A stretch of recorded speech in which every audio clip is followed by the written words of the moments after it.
are about to see is true. The names have been changed to protect the innocent.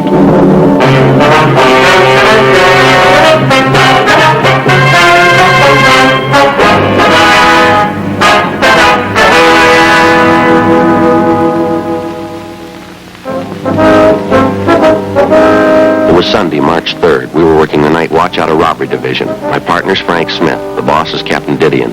My name's Friday. For the past 3 months, we'd been tracking a pair of hold-up men. There was no pattern to their operation. There was only one thing we were sure of. They were young and they were brutal. We had to stop them.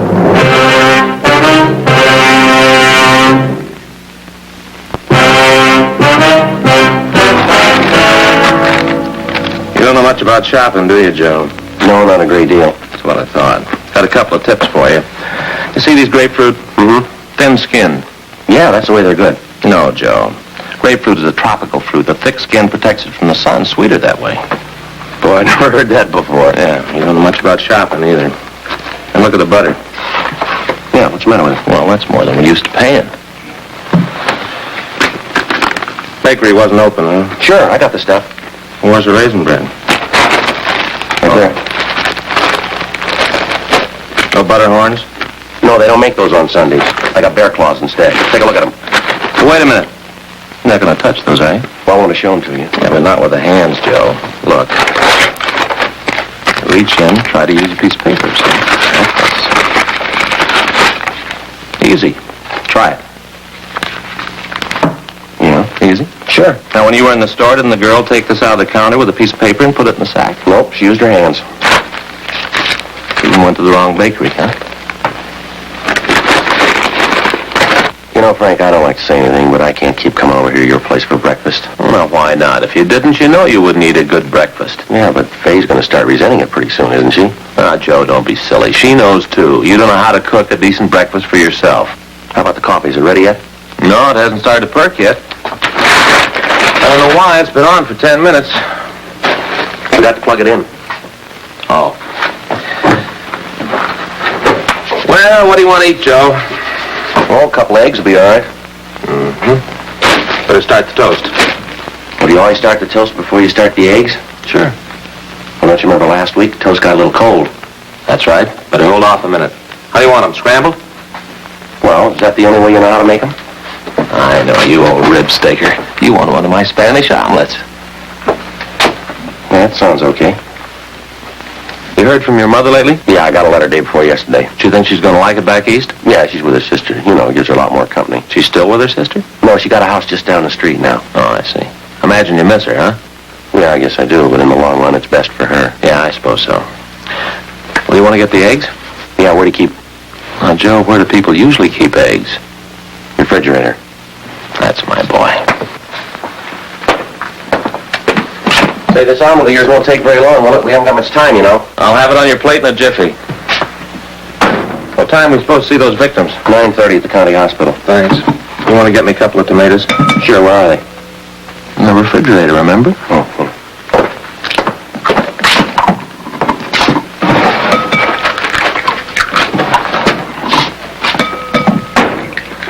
28 jobs in 3 months. Those guys really move, don't they? Yeah. Now, these are nice tomatoes, Joe. I bought these. That Hollenbeck job last night, the vicious punks. Yeah. There was no reason to work the old man over the way they did. What'd the doctor say? Well, he's going to get over it, but they knocked out all of his front teeth. 50 years old. Same M.O. every job. Aren't you going to peel those? Well, no, Joe. The skins are good for you. 90% of the good's inside the skin. How about a big Bermuda? What? Bermuda onion. Oh, yeah. Will you get it for me? Where? Oh, yeah. Where? Right down there in the vegetable crisper. No, Joe, down there in the bottom in that bag. Oh, yeah.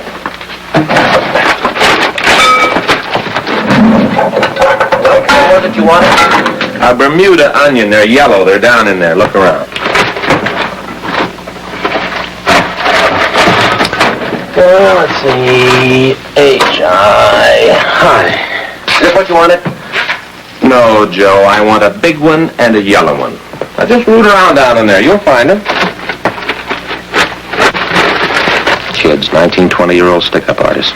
Knock a man senseless for $50. Robbing, slugging, kicking their way around the city. Yeah. This will be one bunch I'll be glad to catch up with.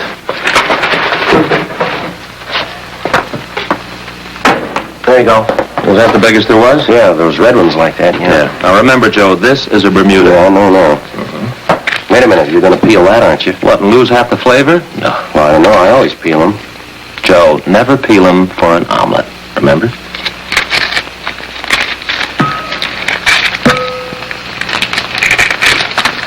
Well, that'll probably cook down. All right, now we're going to stir up the whole works. Looks good, doesn't it? Yeah. You going to put it in that pan there in the stove? Yes, sir. It's a little hot, isn't it? It's sure smoking. Well, that's how you make a Spanish omelet, Joe. Hot fire, let fire do the work. Is that so? Into the pan. Now, Joe, the secret of a Spanish omelet is you got to work fast. What are all those little brown things on the top? Oh, those the onion skins. Oh, it doesn't look right to me. Wait till you taste it. I get it. Yeah, you better. I can't leave. This is a beauty. Hello. Yeah, he's here. No, this is Friday. Oh, hi, young. Yeah, Yeah, well, we're supposed to see them at 9:30. Oh, Newsstand, huh? Yeah. You betcha. Right. Bye. Just look at that, Joe. Yeah. The best Spanish omelet I ever made. That's too bad we're not going to have time to eat it.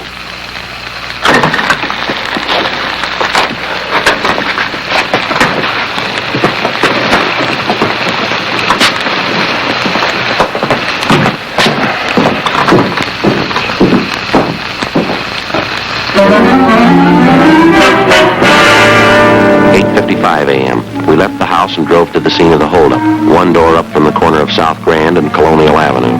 The victims were Mr. and Mrs. John Wilden, proprietors of a small newspaper and soft drink stand just off the intersection. Mrs. Wilden was being carried to a waiting ambulance when we got there. She was unconscious. From her forehead to her chin, her face was a swollen mass of welts. Her nose had been broken, and she had fractures of the jaw and cheekbone. Her husband, John Wilden, age 56, had a single bruise on his forehead over his left eye. We questioned him after the ambulance attendants gave him first aid. His description of the hold-up men tallied almost perfectly. One was a redhead. Another one had dark hair, both about the same height. I'd say as tall as you are, officer. Matches, Joe. Kid bandits, huh? Frank, what's that by your foot there? Where? On the floor. Oh, look, the matches. There. Thank you. These yours, Mr. Wilden, these matches? No, I don't smoke. For your wife's, maybe, huh? Oh, don't think so. Neither one of us smoke. Big Ten Cafe. Steaks, chops, short orders, open all night. Names on the inside cover here. George Bell and S. Cameron. 5th and Alameda. Do you handle cigarettes, cigars here? No, sir. Candy, soft drinks, newspapers, that's all. You sure you don't recognize those? Big Ten Cafe. No, never heard of it. How about the names on the inside of the cover there? George Bell, S. Cameron. No, never heard of him. Well, when you first came in here, Mr. Wilden, do you remember where the hold-up men were standing? Well, not too well. One was there, and one was over there, I think. Could be, Joe. Maybe one of them dropped it. Well, you trace them from that matchbook? You think that's possible? Well, we don't know yet. Well, how would you trace them that way? Analysis? Some kind of scientific work? No, sir. Legwork. 9:28 a.m. We called Leighton Prince. As soon as they arrived, we dropped Mr. Wilden off at Georgia Street Receiving Hospital to see his wife. After he saw her, Frank and I drove him back to the office. We had him check the mug books. He couldn't identify any of the suspects. We had the crime report typed up and got out a supplementary broadcast on our original APB. We asked Lieutenant Edward Swan and R&I to run the names George Bell and S. Cameron through the files for a possible make. We checked with the restaurant advertised on the cover of the matchbook, the Big Ten Cafe. The manager of the cafe failed to recognize either the names on the matchbook or the descriptions of the hold-up men. 9:52 a.m. We checked back in at the office. I'll get it. Right. Robbery, Smith. Oh, hi, Ed. Well, you did, huh? I see. Okay, thanks. Swan? Yeah, he ran a make on the name George Bell and Sam Cameron. They've been running together. Both got long juvenile records. Good. You get an address on them? Yeah, they won't be hard to find. What do you mean? Main jail.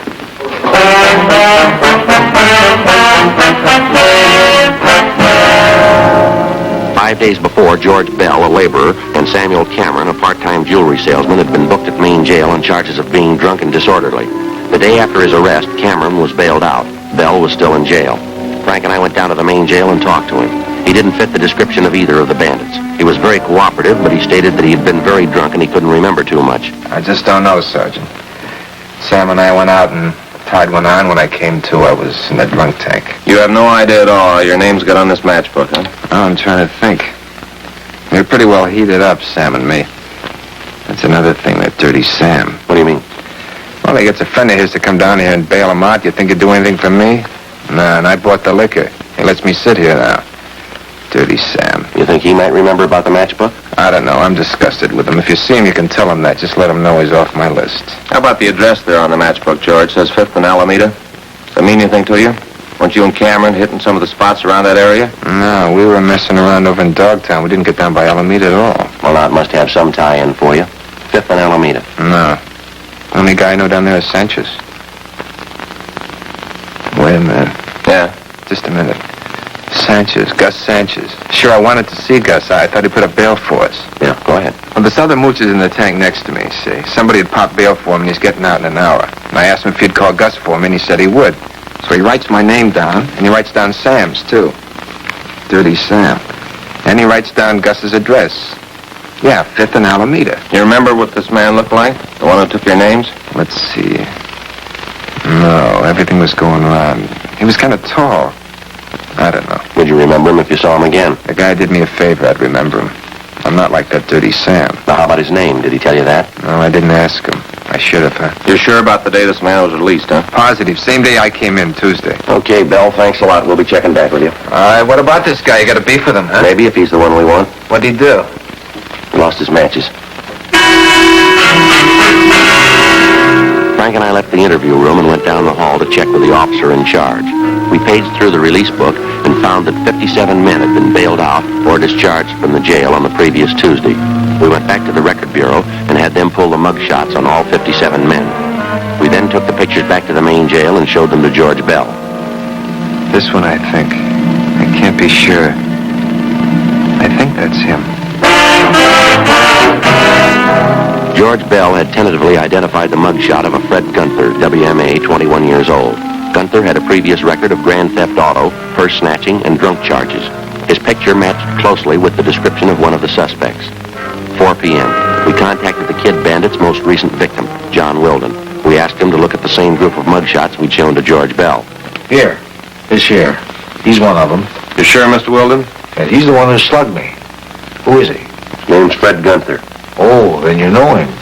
Want me to identify him? Yes, sir, when we find him.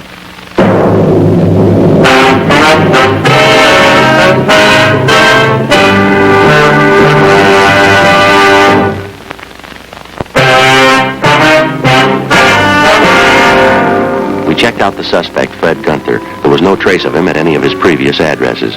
Monday, March 4th, 9 a.m. We began checking with the other victims of the Kid Bandits. After a day and a half of legwork, we sat down and figured up the results. More than 2/3 of the victims definitely tabbed Gunther as one of the hold-up men. During the period Gunther was in custody, there were no robberies which had the same M.O. as that used by the suspect. The next step was the record bureau. We had them pull the packages on every one of Gunther's known friends and associates. There were more than 30 of them. We had mugshots pulled on each one of them and made the rounds of the victims for the second time. Approximately half of the victims had singled out one picture as that of Gunther's partner in the holdups. We pulled a package on the man and checked his mama sheet. His name was Harold Reimers, WMA, age 19. Previous record included car stripping and 1 charge of ADW. No conviction. Well, he's a pretty good candidate, Joe. I'll bet on it.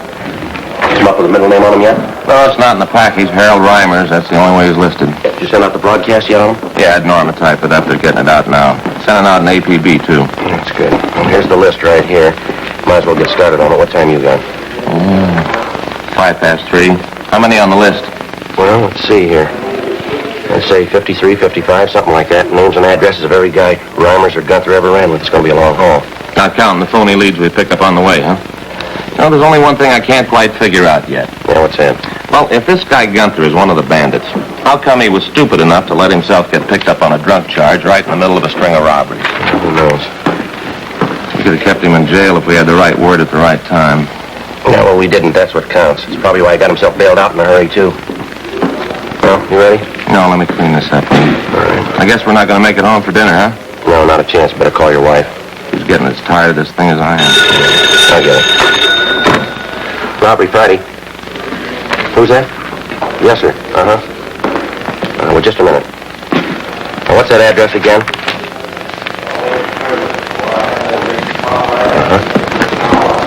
Yes, sir, right away.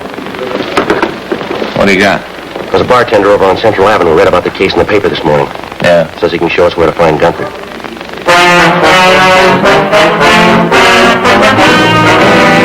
The bartender's name was Sobel. He pointed out a rooming house in the vicinity of his tavern where he said Fred Gunther was living, at least a man who looked like Gunther. We found the man, but he resembled Gunther only slightly. He gave his name as Walter Judge. We checked him through R&I. He was clean. There was no question about the tavern keeper's intentions. Like many citizens, he only wanted to lend his cooperation, a commodity that's sought after and appreciated by every peace officer in the nation. Friday, March 8th. We continued our check of the friends and associates known to the two suspects, Gunther and Reimers. We got nowhere. 2 weeks passed. On March 23rd, we got a tip from an informant about a girlfriend of Fred Gunther's, a vocalist working in a downtown cocktail lounge. Excuse me. You Lorraine Stanley? Yes, that's right. Sweet Lorraine. My billing. You from the union? No, ma'am. We're police officers. We'd like to talk to you for a minute if we could. Sure, all right. What's it about, officer? Do you know a Fred Gunther, Miss Stanley? Yes, I know him. I used to be engaged to Fred. You happen to know where he is now? No, I really don't. Guess I haven't heard from him in 3-4 months. He usually looks me up when I'm in town. Maybe he saw about something, I don't know. He hasn't contacted you at all? Not since I got back from Bakersfield a month ago. I played 32 weeks in Bakersfield. Ramble Inn. Sure hated to leave. Nice place. Mm-hmm. Where does Gunther stay in town? Do you happen to know? Used to be that hotel on South Flower. I called him there, but they said he moved. I used to like Fred a lot. Not enough to marry, though. Do you have any idea where he might have gone? Where we might contact him? No, I really don't. There isn't anything wrong, is there, with Fred, I mean? No, it's just a routine investigation. We'd like to talk to him. What's it about? Can you tell me? That's a robbery investigation. We want to locate Gunther. Do you happen to know any of his friends here in the city? No. Maybe that's why I didn't call. He's in trouble. Robbery? We'd like to talk to him, that's all. He's done something wrong. I'm not going to hide him. I can't afford to get mixed up in it. I've got a career to think about. I've worked too hard to throw it away. How about the places Gunther usually visits, Miss Stanley? Bars, restaurants? Know any of those? Yes, I remember a few. I can give you names if you like. Fred, hope he didn't do it for me. Ma'am? Fred says he's in love with me. I don't know. He thinks I want money. Maybe that's why he's doing it. I told him, but he never believed me. All I want's my career. You think Gunther might come around here to see you? Probably. He usually does when I'm in town. How about where you're living? I'm staying at a different hotel this trip. He doesn't know where it is. Poor Fred, he's going to be awful disappointed. Yeah? How do you mean? He said he was going to get the money to buy a ring. He's going to marry me this time. Poor Fred. It's my new theme, officers. You like it? Just one more thing, Miss Stanley. If Gunther contacts you by phone, would you be sure and let us know? Yes, all right, I'll do that. Sure a beautiful theme, isn't it? Piano player in Bakersfield. A fellow by the name of Hamilton. He wrote it for me. Yes, ma'am. Hope Fred understands. I don't want to hurt him, but I can't marry him. How do I make him understand? How do I explain it? I don't think you'll have to. Before we left Lorraine Stanley, we told her that if Gunther should contact her, not to tell him she talked with us. Stakeouts were placed on the bar where she worked and at the hotel where she was staying. Gunther's known hangouts were also covered. The next night, the Kid Bandits were back in business. They hit twice, a liquor store on Franklin Avenue and a drugstore on South Flower. Gunther and Reimers were again identified as the two suspects. The stakeouts continued. The search went on. 4 days later, we got a tip from the proprietor of a shoe shine stand on West Temple that Gunther's partner, Harold Reimers, had been seen entering a small hotel up the street from his stand. We drove over and checked with the desk clerk. He identified Reimers' mugshot. He told us that the suspect wasn't in, but that he was expected back that night. Frank and I went on stakeout in his hotel room. 7 p.m. Reimers failed to show. Well, aren't you hungry, Joe? Yeah, a little bit. What time you got? 20 after 7. My stomach's starting to growl. Well, I'll call the office, see if maybe I can get us a relief, huh? Yeah, good idea.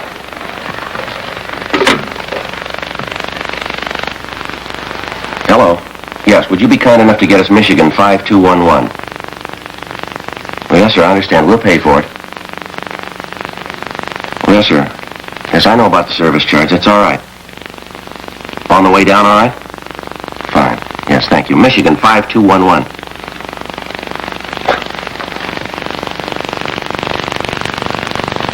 Robbery, please.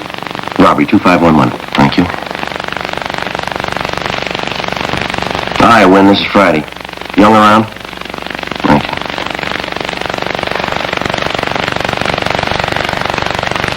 Hi, Young. This is Friday. We're sitting out here at the... I did, huh? When? Yeah, right. You betcha. Well, Gunther and Reimers, they just hit again 20 minutes ago. Yeah? Gunther got away. Yeah? They got Reimers.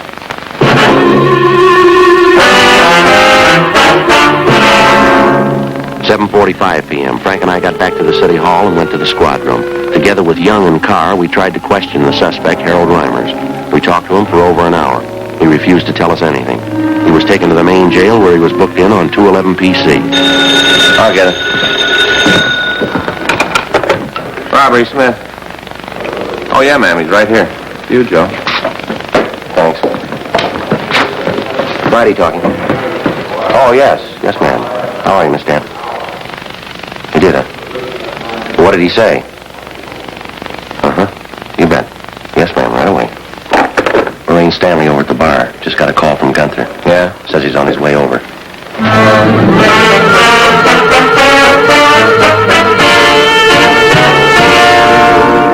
$9:25 p.m. We called the men on stakeout at the bar and alerted them. Young, Carr, Frank, and I got in the car and drove over. We checked with the detail on stakeout and told them of the latest developments. We talked with the Stanley girl. She hadn't seen or heard anything further from the suspect. We checked the place for Gunther. Apparently, he hadn't arrived yet. Frank and I staked out at the bar. Young and Carr covered the rear entrance. We waited.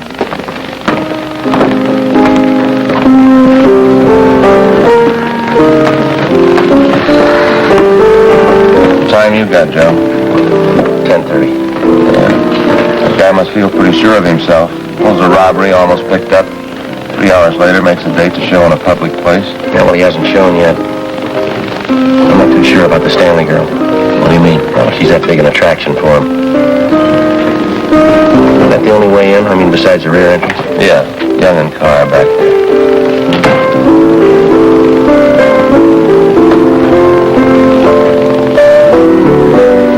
That's him, Joe.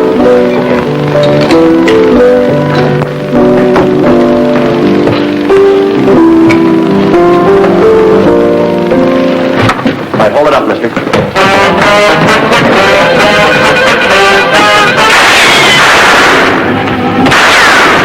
Get back out! Get out of the door!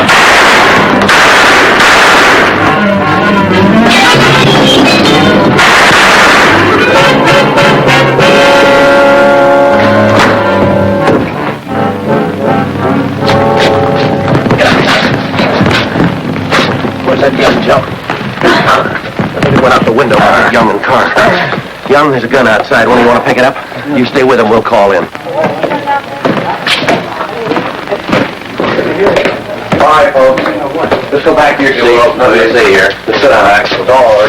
Sit down, it's all over. Please. Nothing more to see here. That's all there is. Thank you. You got a dime? Yeah, here. Thanks. Hey, Joe. Yeah.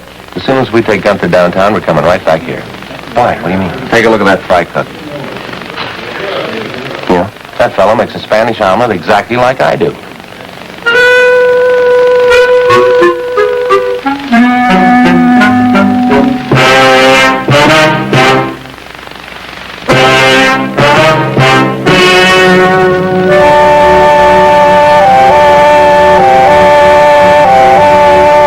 On July 19th, trial was held in Department 86, Superior Court of the State of California, in and for the County of Los Angeles. In a moment, the results of that trial.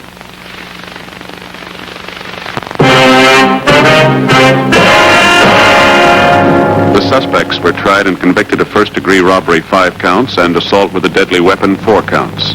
First-degree robbery is punishable by imprisonment in the state penitentiary for not less than 5 years. Assault with a deadly weapon is punishable by imprisonment in the state penitentiary for a period not to exceed 10 years.